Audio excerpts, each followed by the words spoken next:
Okay guys, good morning.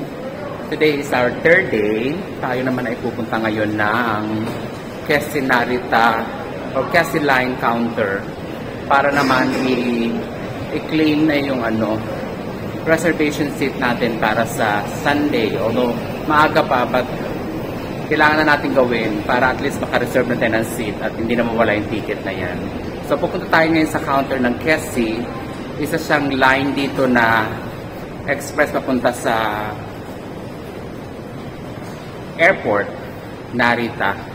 So madalian yan kasi pauwi na ako eh. So mga pauwing biyahero, kailangan ang ticket mo express para hindi ka malate. Dahil napakalayo ng airport nila dito to downtown. So take about siguro 1 oras mahigit.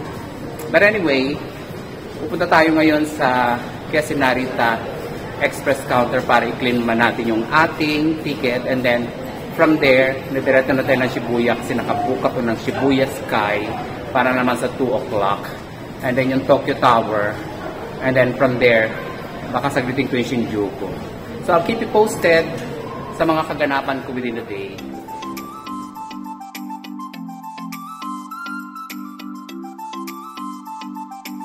Hello guys, andito ako sa CR nila. Maluloka ka. Take note, wala ka nang poproblemahin. Pipindot ka na lang.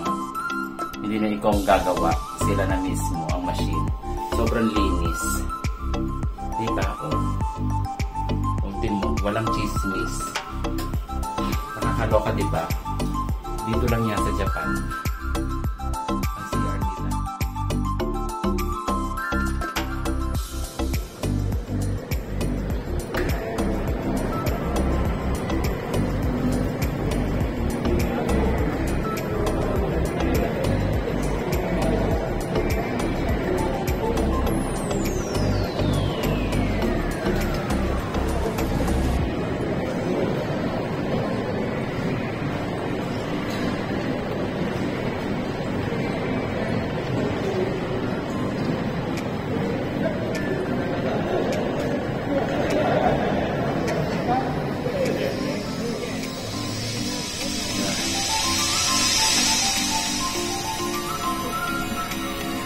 This is so straight.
Shibuya Sky. Unfortunately, maulan. So, as expected, yan ang view ng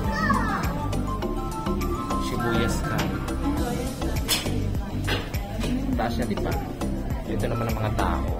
So, as you can see, yan ang daming mga turista. Bahala ka na lang ikot-ikot, but nevertheless, ito siya guys, isa sa mga drama. And then Dito sa bandang right side, medyo maulan actually. So, yan ang view. So, this is Shibuya Sky.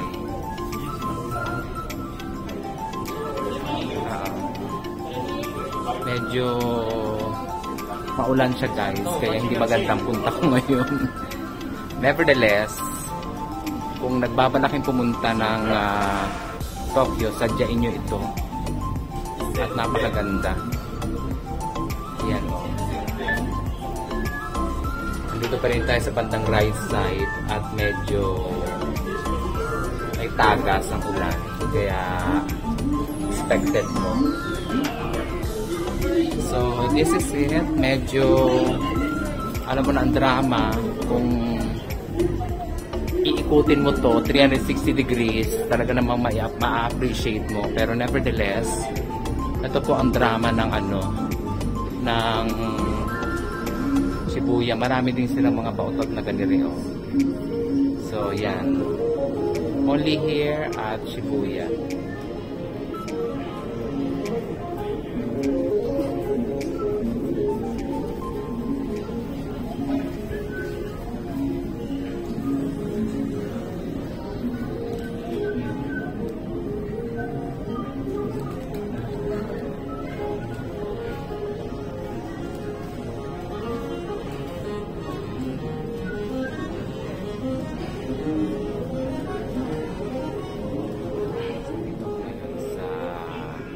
Shibuya, nakaupo. Actually, ito ang situation right now sa Shibuya Sky.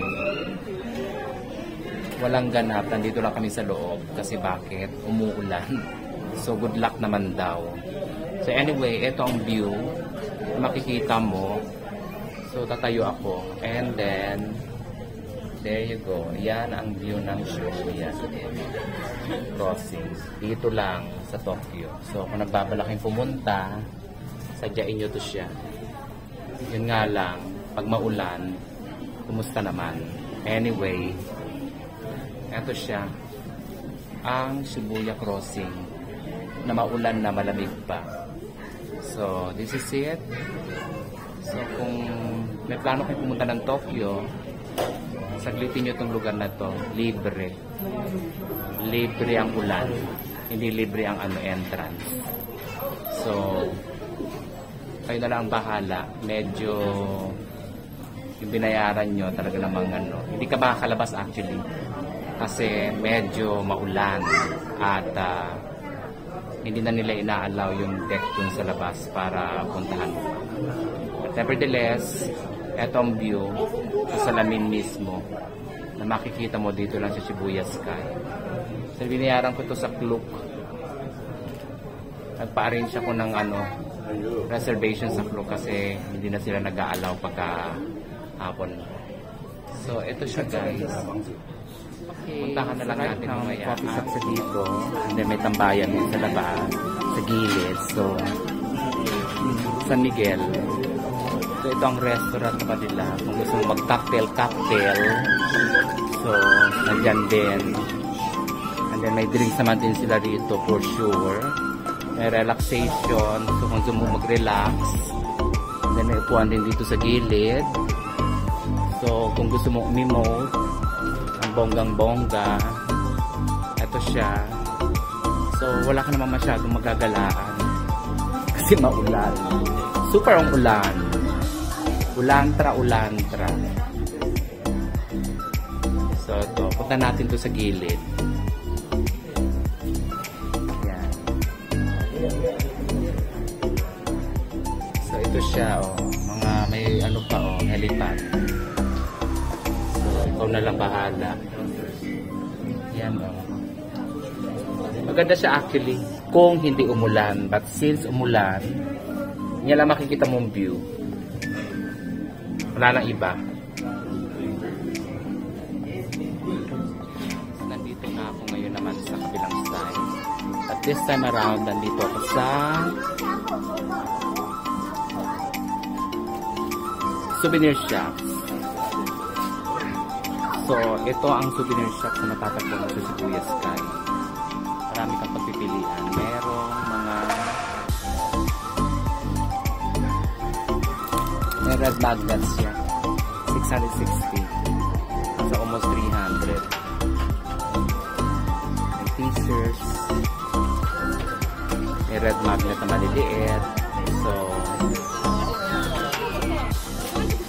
ito naman yung mga iba pang mga souvenir shops na pwede mo makita. May baso, kung gusto mo ay bumili sa Divisoria, dito ka na bumili. Diba, te? Diba ito? So, siya pa, marami din pagpipilian. Ang dami mong choices. So, bahala ka na lang mamili. So, ito. Kung nagbabalak kayong pumunta at sumaglit ng Shibuya, saglitin nyo na rin ang souvenir shops. Kung nabamahalan kayo, huwag na kayong bumili. So, ito siya. Only here at Shibuya Sky.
This time, tanongin nyo kung nasan ako. Ako ay nasa Tokyo Station. At the heart of Tokyo mismo. Dito sa Japan. So, right now, ako ay nasa tapat ng Daimaru. And then, kung pupuntahan mo naman yung doon sa dulo, is yun naman yung mga station, JR at Shinkansen.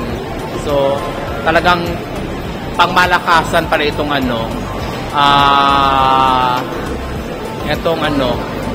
station na ito kasi lahat ng babiyahe pa south, pa north, lahat andito na. Nakita ko nga rin yung train na papuntang ng Hokkaido. So, as much as I wanted to go there, wala. Anyway, andito ako sa tapat ng Daimaru. Medyo nagkakagulo ng mga tao dito, hindi ko alam kung bakit. Hindi ba sale? Sale ba ngayon? Ayan nakantutot-utot sila lahat, nag-ikot-ikot sila lahat dyan, kung ano ang ganap. Hindi ko alam. May sale ba ngayon ang Daimaru at pinuputakti sila lahat ng mga tao dito sa loob? So, hindi ko alam, guys. Anyway, ako ay nasa mall ng Daimaru and wala rin ako pupuntahan kasi number one, paulan sa labas. And as much as I wanted to explore Tokyo, hindi ko na magawa. Ito guys, so tingnan nyo may mga karatula pa yung mga mga nagtitinda. Diba nakakaloka? Nag-hi pa sa akin si ate. Ayan may karatula pa dyan. Una naman binibigay si ate. So hindi ko alam. Naguguluhan ako sa kanila. Hindi ko na kinaya. Anyway, andito ako sa Tokyo Station. So, medyo dito na lang ako iikot-ikot and then babalik na rin ako ng Marunouchi papuntang Ginza. So, hindi ko lang alam kung yung pwede kong pinaka-shortest way. Ako'y pumasok na sa loob. Ito, may Starbucks dito. And then, beside me is yung Shinkansen JR Line ticket. Ito, papunta to ng mga pang malakasan. Either mag-Tokyo ka or mag-Osaka or mag-North. Nasa sayo yan. So, lahat yan sila. Kung nagbabalak kayo pumunta ng South or North, dito na.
ay nasa Nakamiguro. So, kung ma-notice ninyo, ang Nakamiguro is lugar ito kung saan makikita mo yung mga cherry blossoms. Pero it seems, mukhang nakita ko na wala. So, ito siya guys. May dumating na na trend. So, I'll keep you posted. Pupunta lang ako sa kabilang lane. And then, tingnan natin kung ano ang ganap doon sa cherry blossoms. Mukhang wala pa. So, we'll see kung ano ang ganap. But this time, ako ay nasa Nakamiguro. This is it guys. I'll check it. Nakamiguro. So, as you can see, ang mga puno, wala pang cherry blossom. So, most probably mga ano pa to, mga late March pa ang cherry blossoms niya or early first week of April. So, ito siya guys. Ito yung Nakamiguro River eh. So, sa kabilang side naman, yan o, wala pa. Sa kabilang side naman ay ganun din. So, popular ito eh, napuntahan ng mga turista ang Nakamiguro. Unfortunately, wala talaga. Yan o. So, ito ang Nakamiguro River. Diretso yan. Yung stretch niyan. Yung mga puno na ito, bumulaklak yan eh. Pagka cherry blossoms na. Unfortunately, itong area na to wala talaga. So, wala tayo pinaalaan. This is it guys. So, most probably kung pupunta kayo dito, mga late March na to early April. Kasi nandun talaga cherry blossoms. So, this is it.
Roppongi Hills.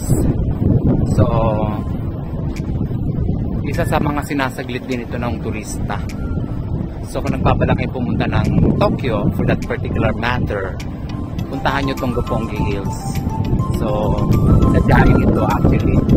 Medyo ako ay nasasakyan ko Iskiniya.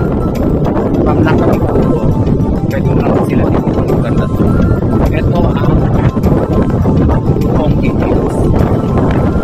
Medyo magandang aura niya dito. Anyway, medyo mahangin siya ngayon. Actually, so,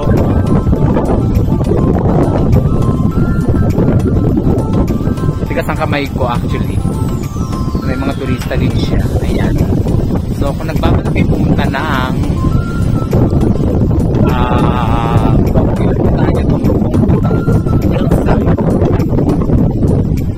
At ma-appreciate niyo yung ganda ng ng view. In fact, hindi ako nagkakamali, ito ay Tokyo Tower. Malapit-lapit na rin pala siya. Yan, nasa kabila lang ang Tokyo Tower.